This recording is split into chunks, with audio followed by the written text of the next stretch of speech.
அனைவருக்கும் வணக்கம் உறவுகளே. சுவாமிமலை கோவில் பற்றி காண்போம். சுவாமிமலை முருகன் கோவில் ரொம்ப பிரசித்தமான முருகன் கோவில். இது முருகனின் 6 படை வீடுகளில் ஒன்று. கும்பகோணம் பக்கத்தில் இருக்கு. இந்த கோவிலோட பெரிய சிறப்பு முருகன் தன்னோட அப்பா சிவபெருமானுக்கே ஓம் நு சொல்லுற மந்திரத்தோட அர்த்தத்தை சொல்லிக் கொடுத்தாராம். அதனால இங்க முருகனே சுவாமிநாதன் னு அழைப்பாங்க. கோவில் சின்ன மலை மேல இருக்கு. மேல போக 60 படிகள் ஏறணும். அந்த 60 படிகளும் தமிழ் வருடங்களை குறிக்குதுன்னு சொல்வாங்க. இங்க வந்து நிறைய பேர் படிப்பு நல்லா வரணும், வேலை கிடைக்கணும், குடும்பம் நல்லா இருக்கணும்னு வேண்டிக்கிறாங்க. தைப்பூசம், பங்குனி உத்திரம் மாதிரி திருவிழாக்கள் இங்கு பெரிய அளவில் கொண்டாடப்படும். கோவிலுக்கு சென்றால் மனசுக்கு ஒரு அமைதியும் பக்தி உணர்வும் கிடைக்கும்.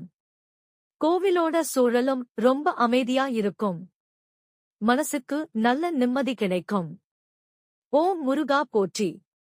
வேலும் மயிலும் துணை.